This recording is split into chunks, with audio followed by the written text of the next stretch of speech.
So what was the first session like? The first meeting or the first time when you guys were getting, okay, we're gonna try something. Like, how does that work? Because like, is it like you bring in each other's ideas, listen back and forth, or do you start something new? Chocolate, coffee. It's true. You need those in order first. In that order. Chocolate that's and the best coffee. answer I've heard in a long time. Welcome back to a brand new episode of Innersleeve, the podcast taking a behind-the-scenes look at all things music. I'm Cassius Morris, my co-host Joe Pacheco joining me on the line. What's up, Joe? Not much, man. Doing good. Like enjoying these this awesome weather and like back-to-back long weekends. Definitely. Yeah. Definitely cuts. Gives you a nice cutaway from like the grind. So Quebec had a long weekend. Yeah, we had a long weekend last weekend, and it's Canada Day today, and so we have a bit of a long weekend, and it's good to cut off. But then it's like when you used to play sports, and it's like you take that bench. If you take too long, you're too cold to go back on, kind of thing. Sometimes That's I get that vibe. You got to keep the blood flowing. yeah, I got to keep it going, or else it gets. What do I got to do again? That's a fact. So we're back in action here, and happy Canada Day to all of our Canadian viewers, of course. We hope you guys have an awesome weekend of sun and fun. And of course, the 4th of July is coming up as well for all of our American viewers, so shout out to them as well. Real quick, before jumping into today's episode with Flõstate, who was a tremendous guest, we just want to remind you guys to check us out on the SoundMojo Instagram page and all of our different social media. We're at SoundMojo on TikTok, Facebook, Twitter, Instagram. Make sure to go check in with us on all of those platforms and come give us a follow. And Joe, we have tons of content almost every single day on those pages. That's it, right? So we want our audience to see it, some of it, but also like just to help grow the channels and tie everything together. For our audio listeners, come and check us out. Like all the links are in the description of the show, so it's nice and easy to get there. And we'd love to see you there, man. Let us know what you think. Speaking of socials, we also want you guys to come let us know what you think of our community tab posts on the SoundMojo YouTube page. We have polls and different options for questions and Q&As every single day. And there's a couple cool ones that we're going to pull up actually right now. So this week on our community tab, we asked you guys a couple of different questions, and this one probably having the biggest reaction we've had in recent days. We asked everybody on our SoundMojo page, where do you listen to your music the most? Is it on the go, at work, or at home? And as you guys can see, people like their at home listening. Yeah, I mean, we weren't like, it's not necessarily shocking, 60% at home and 30% on the go, and then at work 5%, which in my case, it's actually at home and at work at the same time. There's always music playing in the background while I'm working. Like some of the interesting comments. Jonathan Storm, now that you mention it, I play guitar around the house and post reels on my TikTok. Awesome. There you go. Sweet and sour dish at home most of the time. Lady Snapdragon 1127. I love these names. Everywhere, all the time. That's for sure. That's my kind of answer. Yeah, exactly. I didn't put it in the car, but in the car, I think you have no choice. Anyways, I'm always complaining about Montreal radio, but I mean, in the car, you have no choice but to listen to what you... Not enough Doja Cat for you, Joe? Not enough? Yeah, that, Adele and Dua Lipa, which Cardi B. No issues individually, but like the repetition is just brutal, Exactly. Anyway. It could be anybody. So all day, Christopher Dalborn Larson. I'm getting good at these names. Yes. So anyways, thank you everyone for participating on this one. Let's check out the next. Now, do you think that this has to do with the working from home, Joe? Like, do you think that this would have been the answer anyway, or do you think it's influenced by the last couple of years? I'd say both. Like, I think more people too. were working from home already, and I know, like, I watched Mojo at the offices when we were there. I had headphones on all day because, like, I have a coworker right here, a coworker right there, a coworker right there. So I can't be listening to SoundMojo artists and figuring stuff out or editing stuff all day long, right? So everybody has their headphones on, and it's interesting when you walk into the main room where there's everybody editing and everybody checking scripts or whatever they're doing, and it's like you walk in, you're almost like a mouse with tippy toes because it's so quiet. Exactly. To the question, what movie has a very memorable soundtrack? We got a bunch of different answers, and I like this one, Joe, because it's sort of like a multiple choice. You can really put any answer you want. I think we got a lot of different diverse answers, though. Yeah, I believe so. Like Cassandra Dennis, Purple Rain, of course, it's a no-brainer. It's been around for 40 years, so for sure. Rakasa, The Bodyguard, 1992. I mean, Whitney stole that one, that's for sure. That was a big movie overall, I think. Just a generally really good movie. Agreed. And there was a Celine one I remember in the 90s, a few years later, where I find, and I started to notice this trend where they would use these big artists like Celine and stuff to attract people to watch the movie, but the movies were flops, but the songs were bigger than the movies. I'm not saying in this case, I think they were half and half. I think that track definitely helped the movie for sure, right? And vice versa. The whole soundtrack definitely helped. Yeah, that's a good point. Yeah, so not Donald Fagen, which is definitely a SoundMojo regular. I don't care about scores, so I'm going with stuff like Dazed and Confused. I mean, I like that. Star Wars is a good answer too. I mean, if we're talking about scores, on the other hand. Yeah. Top Gun Maverick. Glory, I'm not familiar with Glory. Do you know that movie? Glory, I don't know. I've heard of it. Yeah, Barry Lewis. Well, thanks for participating. Highlander, oh my God. Sarah Sudoff. Highlander. I mean, like, this was like when I was really young. Highlander was around. I was never a huge fan. My brother was more into it. Okay. I don't know if you ever Is it a Nordic kind of sound, or is it? Well, actually, to be honest, I don't know if it's just Freddie Mercury or if it's Queen. Queen, I think, has the main song on that. Nice. Okay. Titanic. News to me. Titanic, massive song and massive album. I wish I had like 5% of those royalties just for that song. Yeah, seriously, 1% for me will do. Yeah. Again, here or higher on Z. Sorry again, brother. I keep screwing up your name. Rocky Horror Picture Show for sure. That's definitely a staple. I'm not like a huge musical kind of guy, but like I think that soundtrack is kick ass. Look at this. This guy he put a lot. Interstellar. Enough said. That's all I got to say. Those Hans Zimmer notes and soundtracks all day long. Terminator, definitely a favorite from when I was a kid. The Last of the Mohicans, that's something that's super rare to see. Da Vinci Code. Yeah. Princess Mononoke, that's really cool. Godzilla, a lot of Top Gun references too. I've seen Top Gun a few times. And when you think about it, Steve Stevens on the theme song, there's some good stuff there. Batman 89, Star Wars, of course, Interstellar, another one. Yeah. Beverly Hills Cop. I got to see Interstellar. Dude, you should, man. Beverly Hills Cop. That's interesting. I wonder if it's the whole soundtrack or if it's the Axel Foley, song? that famous song there. Hopefully, it's that one. That's the MVP. Yeah, and then Lorenzo Pignanoli with About a Boy. So thanks everyone again for participating. For our multiple choice this week, we have two different questions. The first one was fairly simple, and I got to be honest, I would have been disappointed if you guys got this one wrong. The mothers of invention backed up whom? And of course, the answer being Frank Zappa, one of the greatest, Joe. Yep, definitely, man. Like such a. I mean, it's funny is that like we were chatting the other day while working, and you're like, "Oh, there's a new Zappa song."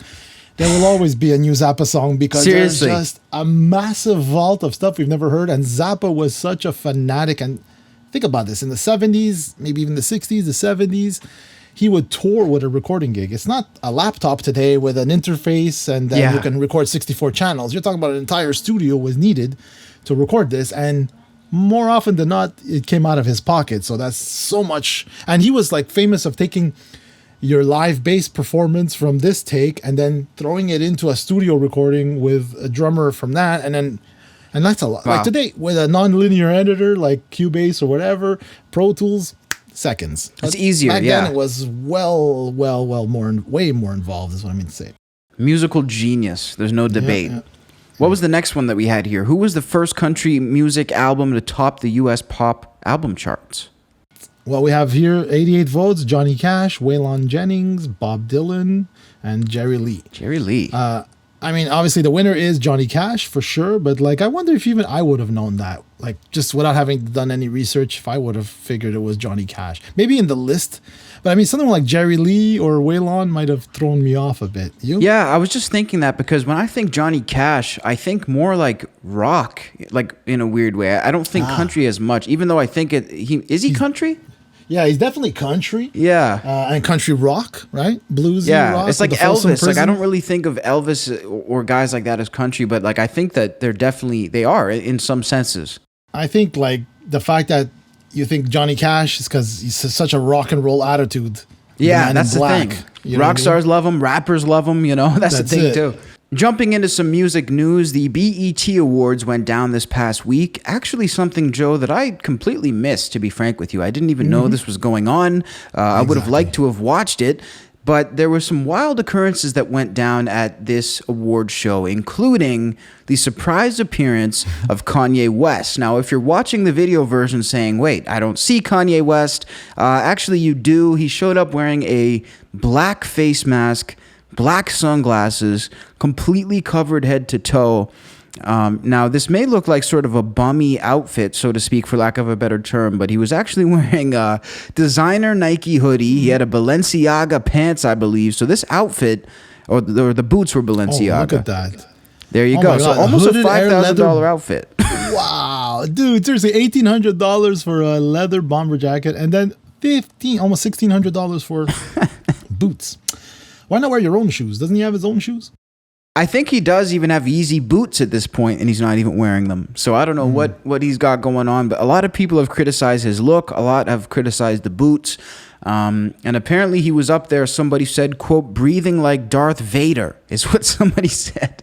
Does it feel like someone's just trying too hard to just like stand out? I could totally see that. I think this is one of those situations where Kanye knows how to summon the media. I've said it before, I'll say it again. Yeah. He knows he can snap his fingers and the press is going to report him, and he can actually decide how he's reported on. I think the funny thing about this too is that he showed up to give Diddy the Lifetime Achievement Award, and there's actually a video of Kanye. Once he got on stage, the teleprompter had a bunch of prepared things for him to say, and he was actually looking right at the teleprompter, ignoring it, saying his own speech. So I think that was pretty funny that they wanted him to say something specific. He totally said what he wanted, but definitely stealing the show, not doing much of anything really. Well, just the fact of how he's dressed and his, it's almost like we've come to expect the unexpected from this guy. So it's like, I'm not surprised, but at the same time, it's just, I look at it and I see the struggle, like the fact that if I would do something like this, I would make it easy so that I wouldn't be suffocating kind of thing. Slipknot style. Yeah. Kendrick Lamar is back in action and back to his old ways with being some sort of modern day prophet. He's back with some powerful messages talking about women's rights, civil rights, and promoting the Mr. Morale and the Big Steppers album. Now, as you guys can see, Kendrick tackling some difficult subject matter, wearing a crown of thorns. Now, for anybody who hasn't heard about this crown of thorns, apparently there are 80 real diamonds in this crown, and this is worth hundreds of thousands of dollars. The stage choreography as well is intricately designed. I mean, what do we think of this, Joe? Because, obviously he's trying to tell us something here. Yeah, obviously, again, like we just said before, like he's standing out. And this guy has all the talent to back it up and the cred at this point, right? So it's like he's just, I guess, exploring new things. But it's interesting. I found when they put the thorn and you mentioned that it's like worth thousands and thousands of dollars and has all these diamonds, it's like, why, right? Like if you want to represent, let's say, Christ in this case, the guy was very simple, no bling, nothing like that, So anyway, that's just my opinion. But again, I'm all about the music, not too much about the drama. What do you think? I'm sort of the same way, and trust me, this is not me in any way questioning Kendrick Lamar's validity. He's one of the greatest, not only rappers of the current time, but probably one of the greatest rappers to ever touch a pen or a microphone. That being said, I don't think that makes you anything near sort of a godlike figure. And I sort of just roll my eyes, Joe, when I see any artist comparing themselves to God. I think it's just I think it's simpler to just be yourself. I would like him either way.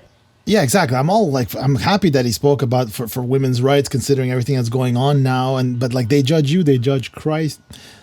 I came up from that whole religious, my parents are devout religious people and all that stuff. And I always questioned it, not because I hated it or anything like that. I was like, why this? Why this? Why do I have to do this way? You know what I mean? But, freedom of speech, freedom of whatever. But I'm just glad he's using his platform for something positive for women's rights. That's for sure. Everything else, I don't know. I'm not a judgmental. I try not to judge. You guys let us know, though. What do you think of this? Is this good? Is this terrible? We want to know what you guys think. Jumping over to the world of rock and roll, Motley Crue is taking the stadium world by storm with the never-ending farewell tour. This is, I think, year 4 of the farewell. No, I'm just kidding. But listen, we're always happy to see the big bands coming back. They're currently on the stadium tour with Def Leppard, Poison, and Joan Jett. And Tommy Lee sort of subbing in and out during shows, Joe, because he broke a few ribs. Yeah, I remember when this came across my feed, like the first show, second show, where it's like he only performed 3 songs. Already everybody was, before the pandemic, everybody who had like bought tickets and everything, and like you started to see little clips of Vince Neil, right? And it was like, oh my God, like this guy is like, he's horrible, right? Live. And and then like, forever, because like my brother has tickets to this, so he's been waiting to get his money. They finally got refunded, and then it came back. Now they added Joan Jett, right, with Def Leppard and stuff. So it's an interesting lineup if you're like me and you like these bands, who grew up with these bands. Like I personally, I wouldn't pay that kind of money. I can't, like, for this type of show and stuff. No. I mean, huge fan of Def Leppard. I haven't really followed too much. I'm still stuck in the old stuff. But Poison, one thing that surprised me on this tour, I've seen Poison live in Montreal, and I wasn't like looking forward to it kind of thing, but like I enjoyed the show, and I found like Bret Michaels is just a star, man, when it comes to his audience. Like, I mean, everybody had torn down, everybody left the stage, the lights were off, and he was still shaking front row everybody that came to talk to him, so that's like, wow, for me a true, like, anyways, I'm getting off the topic here, but like Tommy Lee, we just finally found out what happened to him. How did he break 4 ribs, right? I mean, it's strange too, and I can relate to this, by the way, because like, for example, I was out with an injury, last year, and people always ask me what happened. It sucks when you don't have a cool story, because it's like you want to be able to give some context, but it's like sometimes how did you break your ribs? You just broke them, and that's really what seems to happen to Tommy Lee here. The story goes from his wife that he fell up the stairs. Some stone stairs, which, that sounds painful too. I definitely, it's not that minor.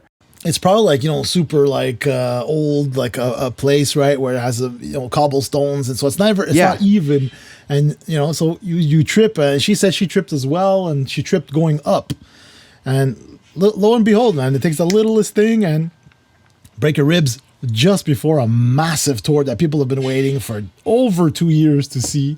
That's the thing. Can you imagine how the band felt? Yeah, exactly. Can you imagine? Like, oh my God, now we have to deal with this, But like, kudos to him for still performing for a couple of songs every night, because broken ribs, and he's not like Charlie Watts, where it was just nice and chill and relaxed. Yeah. This is a performance kind of a drummer. Going upside down on a roller coaster. It's crazy. But Tommy Clufado is jumping in for him. Of course, probably the industry standard for session sort of, what do they call those guys? Hired gun kind of players? Not as an insult, but... No. Like, you imagine how good you have to be ready to go. Really that's the thing. He's ready to go. And he jumped in for Sabbath. He jumped in on a bunch of different tours. I think Ozzy solo. So definitely cool. But how are the reviews looking overall for these shows? Because the main thing I've been seeing on socials is that Poison have been the star of this show, and the rest, even Joan Jett is getting better reviews than Motley, to be honest. Well, Motley, I think people expected, like, oh my God, what's going to happen with Vince Neil, yada yada. Joan, I've been like fortunate enough to sit side stage and watch Joan perform for an entire crowd, and at the time thinking, these kids, they don't know Joan Jett. Like, they won't know Joan Jett. No, they love rock and roll. That's it. But they were singing every song word for word. I was beside myself thinking, wow, I'm the bozo who doesn't know half the catalog. They know it all. Yeah. So no, she's amazing.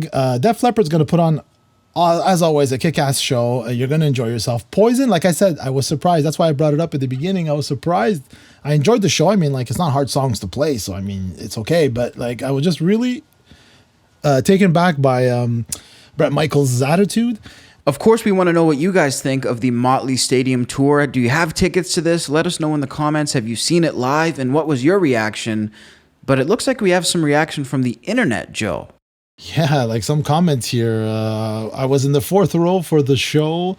The sound was possibly the worst I've experienced in 50 years of concert going. Oh. It's a stadium, so it's like we'll give them that. But I mean, like, we've seen other shows in stadiums and it's been okay. This person was like, I was there, you nailed it, brother.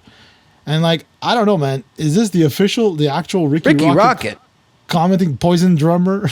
The colorful language used to tear us down is actually flattering.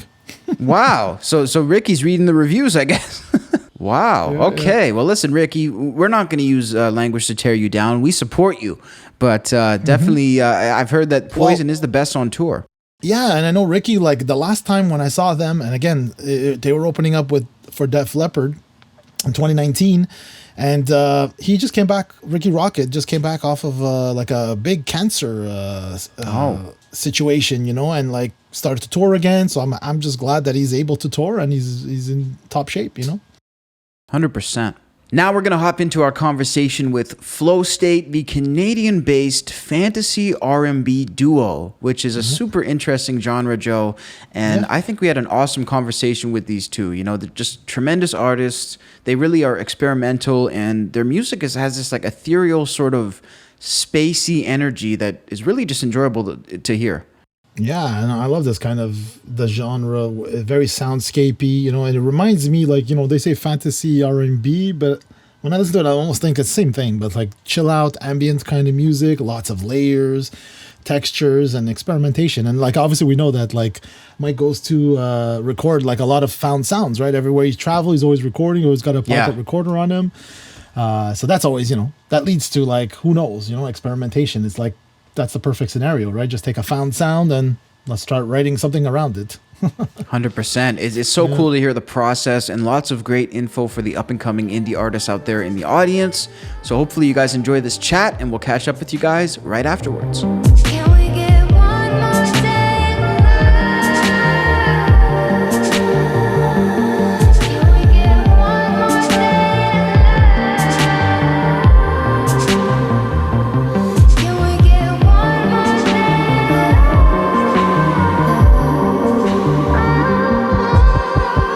Flõstate, welcome to Innersleeve on SoundMojo, and thank you for joining us.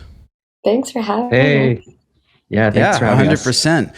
Now, I'm really curious about you two because, this is such an interesting project that you guys have just put out. Of course, the debut project, Moments of Feeling. I'm curious about sort of the genre in terms of you guys as a duo, because you're labeled in your release as fantasy R&B. Now, just sort of curious about how you came up with that label and exactly what goes into it. Mike, go for it. Yeah, honestly, we kind of just made it up because we couldn't really define what our music was, because it draws from so many things, like like rock, electronic music, of course, R&B.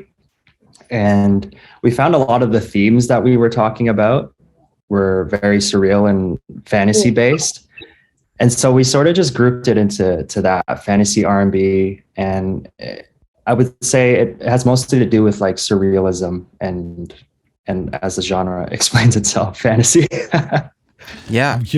I'm curious to know, how did you choose that in, when you're uploading to Spotify and stuff, because there's no fantasy R&B. Just R&B maybe? Just R&B or electronic. We haven't advanced that far. That's it. I always find like when I get to that stage, it's like, oh, what is my music like? And it's like, then you start questioning yourself. So when I saw fantasy R&B, I'm like, it's perfect. Such a cool name of a genre, because yes, it's borrowed from the R&B, but it's so like atmospheric, like you were saying, and based on fantasy. So I was like, wow, that's brilliant. Yeah, I mean, like what is genre nowadays anyway? So that's the thing. I mean, it seems to be fading away, and listening to the project, that's something that really interested me about it. And I usually like to ask this question when people are fusing a bunch of different sounds. Is that a challenge for you two as artists, or is that something that coming into music you were always trying to do? I mean, I'm curious about sort of the background. I think like every time we try to do something, nothing comes out. It's like always just in those moments of inspiration. So I feel like it's really organic, the sound, like just us coming together. It wasn't planned like, oh, we're going to make something fantasy R&B. It just like, I feel like both Mike and I really love to talk about our emotions and the world. And so usually that's how we start. And then just like, that's the music that comes out. This like, it's definitely like a type of escapism in order to like deal with reality. No, that makes a lot of sense. The name flow state makes me think of like when you're in that state of flow, right? When you're in the zone, and so I'm assuming came from that, or Yeah, that's exactly what it is. I mean, shout out to our friend Josh who helped us come up with that name. Hey, Josh. Yeah, it took like 2 years to come up with a name. I wanted to be Aliens of Flow. Nice. Hey, that's cool too. Maybe an EP name. Yeah. So I mean, in terms of putting it together, this record wasn't just put together in one place. This was put together over a couple years in multiple locations. Is that correct? 4 years. Wow. So I mean, why did it take 4 years? Was that a conscious decision, or was that just something that just ended up happening? Life. That's it. I guess with COVID, all the craziness, right? Yeah. Life, COVID. And when you're kind of like an independent artist, like a lot of it is on you aside from making music. You're dealing with like all the other creative people and figuring out how to do things also when it's just us two. So the music itself was probably done like, I don't know, like a year ago. Yeah. So we've had like different release dates for sure, like 3 different release dates. Yeah. So where was the bulk of it? Now we have a whole music bank like waiting. So I think that like our second album will not take 4 years. So how did you know when it was done? Like, okay, this is what we're working with. That's a great question. Avery, you have any words on it? I think we're just like, get this out of here. No, do you know what? I think there were certain songs that are done that like we love. Like really several that are actually done, but they didn't fit in like this kind of arc of moments of feeling. And we had the album name, like the title, for a long time. And I think some of our other songs just kind of feel like they fit into like a different idea. And do you put that like all in like a playlist and just listen to them, see how the flow, sorry for the pun intended, like how it goes, how it makes you feel? And then like, do they just eliminate themselves, or are there some tough ones where like, no, I want this one. I don't know. I feel like they just kind of fit. Yeah, like we've definitely rearranged the order, but there are some songs where they're kind of close to finishing and like we could have finished it, but it just like didn't feel like it was like the right time for it to be done. And it felt like a different part of the project. So the ones that are on the album are kind of the ones where we're like, okay, well, these are like the closest to being done, and they kind of fit together really well. Were they like sort of written together, or like the ones that ended up on the album, like within the same time span, or are they varied throughout the 4 years? Some of them are written. Some of them were written. Like Time and Dream Dance were written like probably in our first few sessions together before we. Wow. Because when we first started writing together, it was just sort of like, oh, we like have this personal connection. Let's just see what happens. And like I have the voice notes of like the full song just kind of out in one flow, which is like literally 4 years ago. And then some of them are, I don't know, I think they do span across a timeline, probably of like 3 years and different places, which is pretty cool. Like So It Goes, the bonus track on the album. We wrote up north, like next to a fire, and I don't know. Each one definitely takes me back to like a certain time. Each place for sure. So where was most of it actually recorded? Was it mostly in one area, or was it like each song was in a completely different place? I think it's all over the place because like there are times where we were like, oh, like let's actually record these vocals properly, but then we ended up using the demo, like like a lot of other artists. Why not? it just feels right. So I would say the majority of it though was written either at like my home studio or Avery's cabin. Mm-hmm. Yeah, most of the recordings were there. Mm-hmm. Especially, I have like a fond feeling, Mike knows this, but like about his first home bedroom studio, because I just feel like that was where we really first connected, and like it already feels like a long time ago because we would always start with like, I don't know why we were getting together so late at like 9 o'clock and then talking and drinking coffee until like 1 o'clock in the morning, and then I don't know, typical writer's behavior. Now I'm in bed at 10:30, but like I think we were just getting like high off of just like our connection and and how like this world we were creating. So yeah. So you both, I mean, really started as individual artists. So I mean, you just happened to meet in a personal level. So I mean, was it ever in your mind that you were going to collaborate, or did you just meet on a purely personal level? Well, we met. Oh, sorry. Go ahead, Mike. Well, yeah, we met like at the tail, like at the college we both attended, and Avery was just finishing, and I was just beginning, and we happened to cross paths. Yeah, like literally, I was walking through the door. Wow. Yeah, it just like happened to just ended up talking to each other. Good timing. Yeah, no, yeah, seriously. But yeah, I don't think we ever like planned on writing with each other until like 2 years after, when we randomly reconnected. Not even on like a music basis, just like, oh, like let's hang out. You're in this town, I'm in this town. Mm. And I think that my version of history is. Let's see the other side. Yeah, I think that we did want to collaborate, because we did collaborate we went to Harris Institute, and when Mike was still there, like I came in and we recorded a really cringy song. And then you know, like we moved around a lot. Like I was in Montreal, and then when he came to visit Montreal, we met up, but we never really started to make music until like 2 years after that. And even then it was just like, oh, let's see where this goes. And then like kind of 8 months into making music, we're like, because we were just going to maybe do like a Avery Florence MKSTN collab. But then we're like, this is something really unique. Yeah.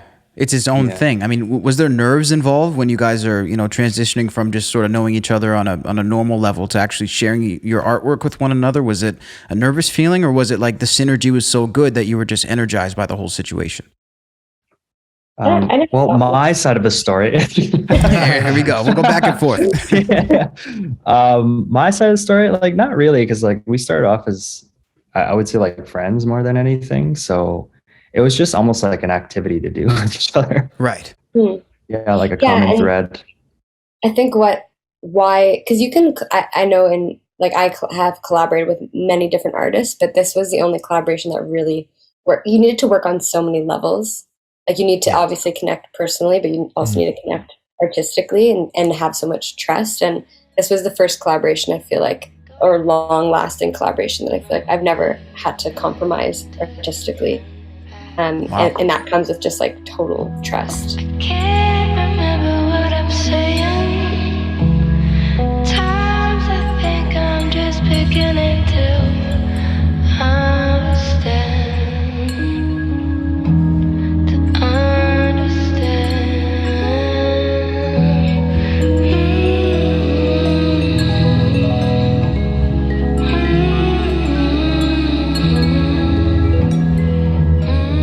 So what was the first session like, the first meeting or the first time when you guys were getting, you know, okay, we're going to try something? Like, how does that work? Because like, is it like you bring in each other's ideas, listen back and forth, or do you start something new? Chocolate. Coffee. It's true. You need those in order first, in that order. Chocolate that's and the best coffee. answer I've heard in a long time. Yeah. Well, I also I think because we make really different music, and like I think we both have very different sort of like niches of just the things that we do. It was really cool to get to like explore the other person's thing. Like Mike, I like love Mike's drum machine, so that was definitely the first few sessions. I was just like, nice. just playing around with it. No, I mean, speaking of percussion, by the way, I'm curious, Mike, about the filing cabinet that was used as a percussion source on this. What can you tell us about that? I'll assume that wasn't the drum machine we're referring to, but no.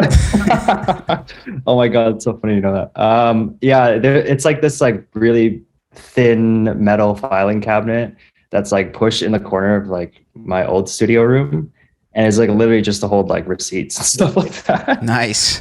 And then I don't even know what happened, but I think Avery's like, oh, like let's start trying to bang on like random stuff. Why not? And then I love that. And then we started playing around with the filing cabinet, and it sounded good, so we just ended up using it. I think we were watching a YouTube video about like this African tribe that like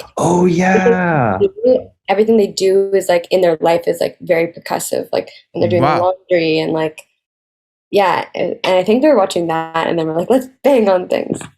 Why the heck not? That's so cool. I mean, is it sort of, does it come naturally to you both to be experimental like that? Because I mean, I'm reading about, finding different sounds when you're out in Marrakesh. I mean, it seems like you're always looking for the next opportunity, the next sound. Is that a natural instinct? Yeah, I mean, just like on my day-to-day life, I like to like walk around, just record stuff like randomly. So I always carry a field recorder with me. But I feel like when we get together, it's always like, oh, what have you experienced in your life right now? And what have I experienced? And then we start just combining random stuff together. Yeah.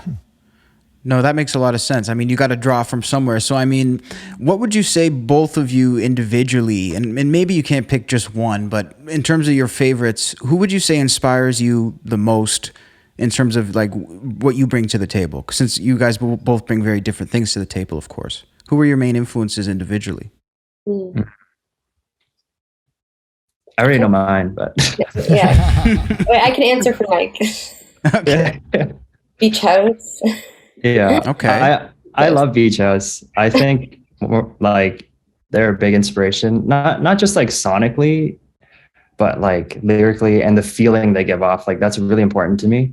And like the feeling that they give off is very vivid. I've never heard of Very them. cool. What kind of like, how would you describe them? Like in terms of genre, like we were saying earlier. Yeah, they're kind of like dream pop-ish. Yeah, I mean, they're labeled under like dream pop, but yeah, I would say like dream pop. Just listen to their song Space Song. Okay. Okay. They take you like out of this world. Perfect. See, we're going to have an updated playlist after this as well. This Yeah. is perfect. Yeah. Yeah. In terms of actually traveling around and taping in a bunch of different locations, what were the production techniques or little tricks and tips that you used to capture the sound you were really looking for? That's a great question. Honestly, I tried to keep it as simple as possible. In the early days, like I was just using like a Focusrite like interface and like just some random Rode mic that you're using right now too. Yep. There you go. And I got the focus right. Yeah. There you go. Yeah, we were using that a lot in like the beginning, and then I ended up getting like an Impala Twin. But in terms of technique, it's just like I kind of just place myself where it sounds good to my ears, and then I just put my mic there. That's normally what I go for. That's the best Just thing. map it out. An engineer micing guitars and stuff, and that's exactly what you got to use. How does it sound to you? And that's and that's your starting, a great starting point. Yeah. Yeah, I just add like I feel like it's not even searching for like the outcome of a sound. It's like, oh, this sound is kind of hitting me right now, like wind chimes. And then I love like on our song Homeground, Mike the night before had like recorded these wind chimes in my backyard. And then when I woke up in the morning, he like was in his like Gollum, production. And I just like we already had the microphone set up, so I just like came there with like a coffee, really groggy, and just like that initial sound like just brings out something. And that song just like very easily came out, and it's cool like the culmination of things, because like that morning I'd woken up, I was about to go leave for a month on a trip, but all of a sudden it felt like I didn't want to go because like we were so in the sauce, Yeah. The music was really there. Yeah. I also think just like more than the technique itself of like recording and stuff like that, it's like how quick can you get something up in recording? Because like these ideas come so quick, and like if you're not ready to like capture it, like it's lost. I think that's most important for me. So you keep yourself like plugged in, an instrument always ready to go, right? Pretty much. Yeah, exactly. The mic is always there. Yeah. So Seriously. Avery can just trickle over. Yeah. Float over to the mic. So you guys, I don't even walk. I just float. Just float. Yeah. I'm just curious in terms of like, the recording, we were speaking about it, but like mixing and mastering, like do you guys handle that all yourselves? Yeah. I mostly do it all myself. The mixing I do on myself, the mastering I do on myself too, but it's been such a journey for this piece of music because it's not really, I wouldn't say it's like conventional or like straightforward, like kind of like pop formula, you know what I mean? Like a lot of these things is just the first time I've ever dealt with it, like tons of automation and like just like really weird transitions.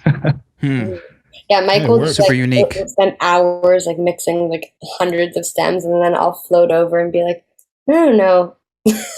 Yeah, I'm not sure about this. Oh no. Yeah, the classic. Keep going. I'll be back.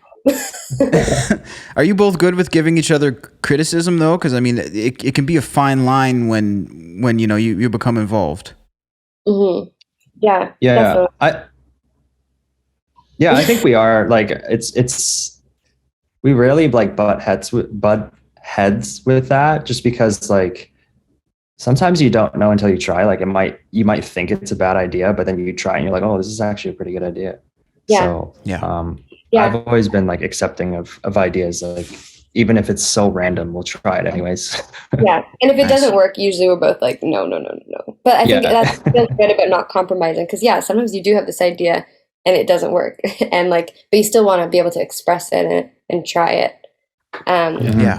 Yeah. Sometimes it's like it makes itself obvious really quick, but at least you tried it, because you never really ever know. Like I've been surprised so many times as well, like just writing stuff and be like, wow, that worked. Yeah. And so much more often, like those mistakes or like those curve things is where you get like an interesting melody or an interesting sound. Yeah, that's very true as well. True. That's why we're in a good place today where like even if it's just like a demo, technically it never really is, because the quality is so good on everything that like it's totally usable, Yeah, it's true. I'm always like, it's good, like we just keep it, because I think those like little, because when you listen to old recordings, like sometimes you have that I don't know, something that doesn't maybe sound like a good quality, but it adds to the song. I'm always like, keep this I like the little mistake there, because it makes it feel human. And I think that's like, our music is a nice fuse between like fantasy, but also there's like this rawness in it as well. That's why I always equate to like old jazz albums like Miles Davis, like where those guys would just show up on the session, right? And then it was like he would give you the chords literally before they started recording. Okay, we're going to be doing this, and go record. And it's like, wow, and I find like I always love those type of situations, because it's like literally it's a picture in time. You capture that moment, and that's what I love about those happy accidents. Yeah. And I think like, I'm drawn to our music because I think it doesn't, I don't think that it sounds like perfectly polished in a way. And like when you turn on the radio and like, I love pop music, but like sometimes if it doesn't feel like anything, then like what is it for? Like music is too perfect. Emotion. It's like, it's not perfect. It should feel like something. Mm-hmm. Yeah. So is that a conscious thing too when putting it together? Like have you ever stopped yourself and said, okay, this is too polished. Let's dial it back maybe? I definitely have.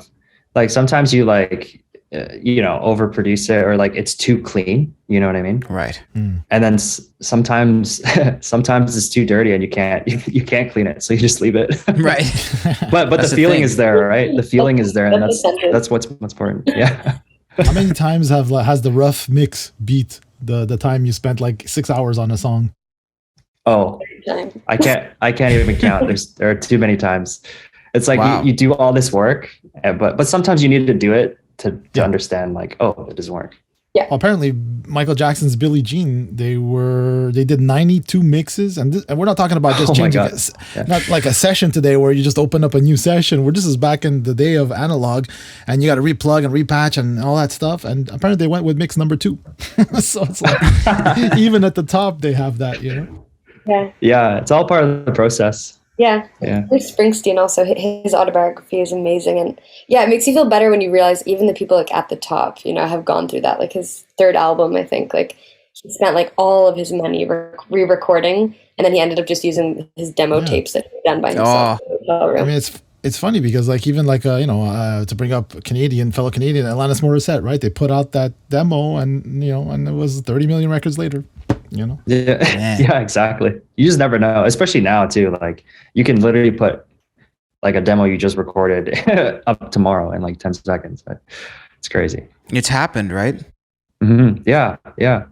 Anytime. I'm curious to know, like, what besides like life being a challenge, what's the challenge that you guys have faced? Besides getting it together, but I'm saying, what's like in the sense of like the music industry? Is there, what's the biggest challenge you guys are facing? Okay, there's many challenges. Yeah, I was gonna say like, in the release stage of it, at least, is definitely the funding. Funding has always been a challenge. You know, and finding the fine balance of like,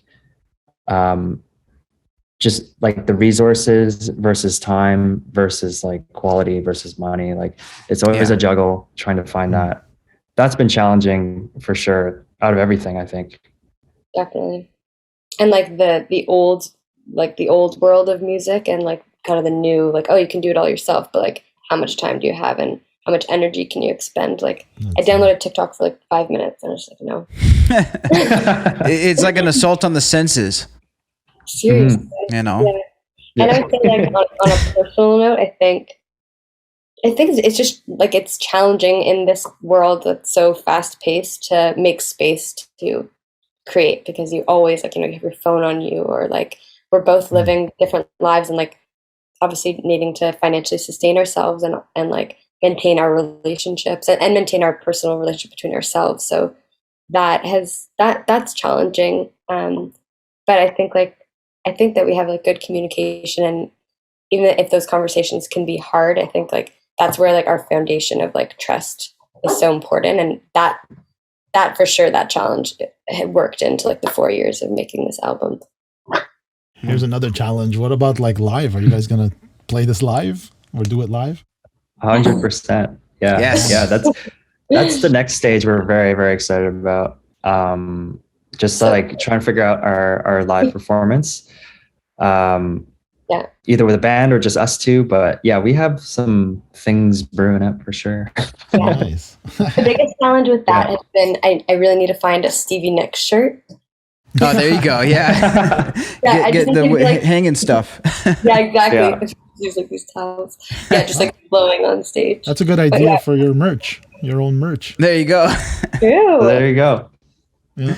Definitely. No doubt. For me, I want the shirtless leather jacket. There you go. Hairy chest, the whole deal. 70s. Yeah. Super deep V-neck. Vest. I'm really happy to have that on record, because I keep saying like that's your look, Mike. Just like the vest and eyeliner. It's your new ringtone now. You'll be replaying the soundbite over and over. It'll be perfect. But we actually do have a festival booked in September that we're really pumped about. Congrats. That's awesome. Thank you. Yeah. Very Really exciting. aligned. Yeah. So obviously here at Watch Mojo, we're well known for our top 10 lists. So we decided to pull a list to see if we can get your reaction on the top 3. Now, this list here is actually the top 10 musical collaborations we would like to hear. But before we give you the top 3, who is a musical collaboration that each of you individually would like to hear? And now this could be 2 separate artists, or this could be yourself with another artist, whatever you choose. Ooh. That's crazy. It's a tough one. There's so many options. There's so many options. Dead or alive, or what? Dead or alive. Sure, it could why be. not? It's fantasy, right? Fantasy R&B. Total fantasy. Yeah. I'm gonna go alive, so then it could actually maybe happen. Okay. Yeah, that's true. I think Drake did like the Michael Jackson song when he wasn't alive, but yeah, I really want to collaborate with Bon Iver. That'd be so cool. Nice. Yeah, I love him. Justin Vernon. I would probably want to collaborate with either like Daft Punk or Beach House, but I feel like Beach House I don't want to meet because they're so mystical, and like I don't want to pull back the curtain on them. You know what I mean? Don't want to taint it. It's like me and Frank Ocean. I refuse to Google him because I just don't ruin the music. You know? Yeah. I love that. Well, the top 3 that we had was number 3, Taylor Swift and Katy Perry. So I guess that's something that I think that makes sense for their fan bases. This is also a 2016 list, so it's been up. Okay. Wait, has that? I feel like that. Yeah, I feel like that would have. That's happened. what I'm saying. So it may have happened since, you know. Okay, so that shows how much I know about pop music. I'm not sure though, but it sounds like it. It's taken 5 years in the making. Exactly right. Number 2 was FKA Twigs and Kendrick Lamar, which I guess is a big one. You would like that one? That would be a good one. They haven't. I guess they haven't. Yeah, that would be a good one. I think that would be a good one. That would be super solid. Huge fan of them both. Yeah. Yeah, definitely. That'd be then epic. number 1, we had Ed Sheeran and Ellie Goulding. I feel like I think all of these have come to fruition. They've all come to fruition? Wow. Maybe not, but I mean, back then, I remember like those two were big names. Well, they still are, but I'm saying like at the time, it was like, yeah, it was a possibility. It's funny that you mentioned Daft Punk because that was number 9 here. Phoenix and Daft Punk was one of them. Oh, interesting. I can see those two working actually. Totally. Right? Electric like a rock song. Yeah, that'd be sweet. Grimes and MIA as well. Oh, that's a dirty one. Yeah. That would be a pretty big collaboration. 100%. That'd be cool. What else? What else is there? I'm so curious. Let's see. This one's number 8. Read number 8. This is really interesting for me personally. Oh yeah, Gary Clark Jr. and Jack White. That's a whole new level. Whoa. That would be pretty chill. Like maybe even Jack White on drums. You know what I mean? Like Jack White on drums, you know, and then like Gary Clark. That'd be cool. Yeah, that would be bluesy. This is what we Who need made to this see. list? This is just from our core channel on Watch Mojo. Oh, really? That's awesome. So I'm sure we could probably find the credit of who actually made it. But yeah, no, they work hard over there, and we appreciate them. And we appreciate you both for stopping by the show. We love the record, just for full transparency. I mean, I think it's phenomenal. I added a bunch of tracks to my Spotify. So, you know, I'm not sure if you want to shout anything out, let the fans know anything else, but, you know, definitely let them know that where they can find you as well on social media. Cool. You can find us on all of the streaming platforms, as well as we already started releasing these visualizers, which are kind of short music videos for each song. And we have more coming out, and they're stunning. We worked with like a really awesome production team. Very nice. Killer. Thank you. Yeah, I love them. So yeah, you can follow us on Instagram or YouTube to see those. But yeah, we're based in Toronto and like would love to perform live for whoever is listening. So just keep in touch or message us on Instagram. Yep, links will be down in the description for sure as well. Flõstate, thank you so much. It's been a pleasure. Yeah, you guys are awesome. Yeah, thanks so You much. too. We appreciate it. Can we get one more day alive? Can we get one more day alive? Can we get one more day alive?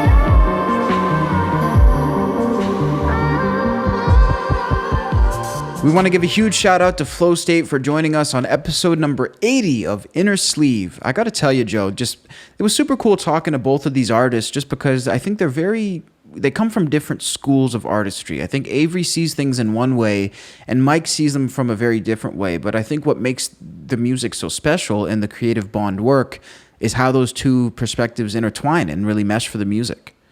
Yeah, and like there's something to be said. Like I think there's like a bit of a process of an aging of the material, right? They live with it a bit, and and then you tweak with it, so that it comes out. It's not like rushed out. So it's like you can tell it's very low key. They're very low key as when they talk, you know.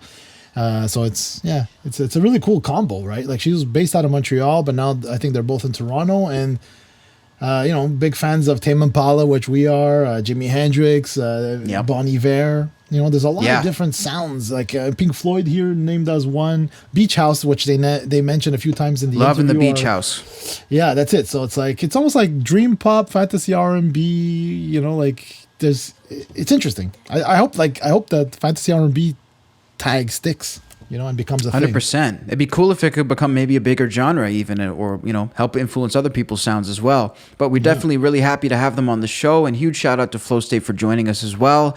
And shout out to you guys for tuning in to episode number 80 of Innersleeve. If you liked everything that you saw, make sure to go follow our social accounts at SoundMojo on all platforms. That's Instagram, Twitter, Facebook, TikTok.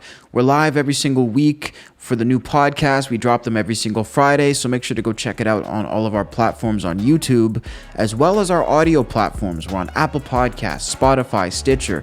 Anywhere you can get your Apple Podcasts or podcasts in general, you can find us. Thanks so much for checking into this episode of Innersleeve, episode number 80. We can't wait to come back and chat with you guys on the next show, and we'll catch you guys next week.